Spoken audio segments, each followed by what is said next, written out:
importantes informaciones para compartir con ustedes. Empezamos. Crónica de un país coaptado por la violencia. Buenas tardes, televidentes. Colombia es un país con unas grandes fortalezas y oportunidades, pero es muy triste reconocer que nuestro país ha sido coaptado por la violencia, donde impera la criminalidad, el clientelismo, la corrupción, la marginalidad y la desigualdad social. Un país donde cada día son más los muchos que viven en la miseria y son muy pocos los que tienen mucho. La historia de violencia se viene presentando desde la misma conformación como república independiente.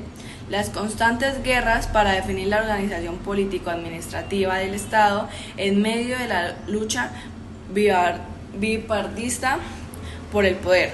Lucha que llegó a su momento más candente en los años 50 con el asesinato del caudillo liberal Jorge Eliezer Gaitán, desencadenando una guerra sin tregua entre liberales y conservadores, lo que se conoce como el Bogotazo. Luego, para poner fin a este duro entrenamiento, se da lugar al Frente Nacional, que no fue otra cosa que la alternancia del poder entre liberales y conservadores, dejando por fuera de las decisiones a importantes grupos sociales e implementando políticas económicas y sociales que no representaban los intereses de los campesinos, obreros y grupos minoritarios, lo cual dio lugar al surgimiento de los primeros grupos armados, autorreconocidos como ejércitos del pueblo o guerrillas, la FARC, EPL, ELN, etc. Luego, en los años 70, llega el agüe marimbero, producto del cultivo ilegal y a gran escala de la marihuana, para su posterior comercialización, también ilegal, un duro golpe para la incipiente económica nacional debido a la inflación causada por el gran poder adquisitivo de los nuevos ricos que empezaron a adquirir casas, fincas y demás bienes y suntuosidades, pagando precios muy por encima de lo real. Así fue como los nuevos ricos, que con el tiempo tomaron el nombre de narcotraficantes, permearon las altas esferas de la sociedad y de la clase política colombiana, llegando a obtener curules en Cámara y Senado, y asimismo haciendo sentir su poder económico en las entidades territoriales, alcaldías y gobernaciones. En los años 80, a la par del narcotráfico, también surgieron nuevos grupos guerrilleros como la M-19, aunando aún más la crisis económica y social del país. A final de los 80 y principios de los 90, los narcotraficantes se aprovecharon del olvido estatal en áreas periféricas del país para inundarlas con cultivos y laboratorios para el procesamiento de coca, para su posterior comercialización dentro y fuera del país. Asimismo, se iniciaron las vendetas entre los mismos narcotraficantes, disputas por rutas para el transporte y comercialización de la droga, dando origen a grupos delincuenciales organizados que también quisieron imponer su poder al interior de las instituciones.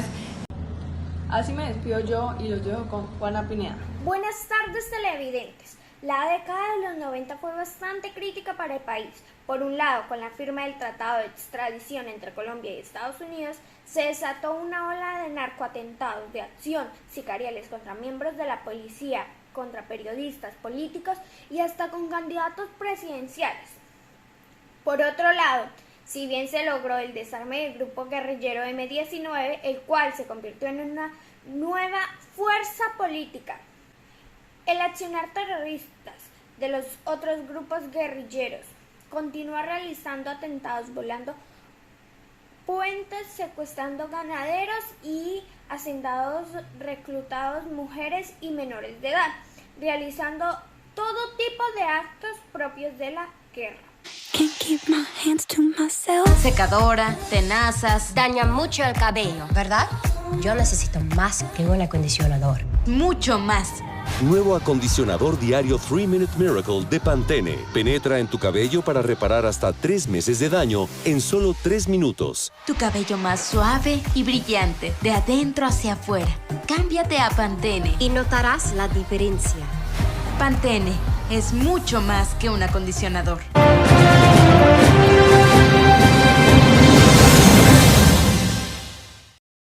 Siguiendo con el noticiero Cambio Constitucional 1991. cambios de la Constitución de 1991. El aniversario número 30 de la Constitución de 1991 coincidió con el paso a la adultez de la generación que conoció a una Colombia convertida en un Estado social de derecho, pluralista y participativo. Las generaciones de antes, las que crecieron con la Constitución de 1886 y sus reformas, pedían un cambio, una profunda transformación democrática para enfrentar la exclusión, la falta de participación y la debilidad en la protección de los derechos humanos.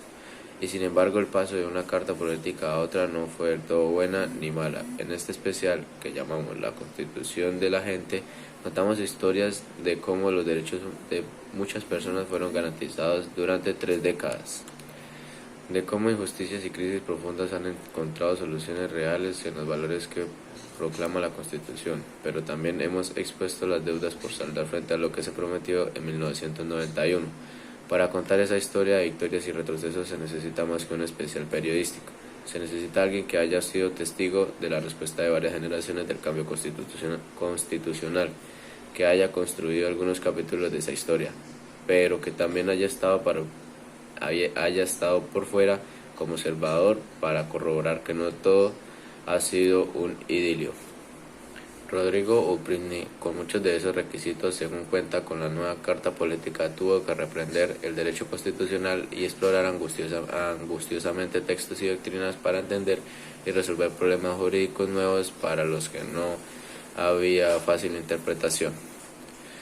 Y continuamos con algunos cambios, nombrando algunos cambios de lo que se conoce como el cambio constitucional de 1991. En esta época se autorizó en la nueva Constitución la redistribución territorial del poder.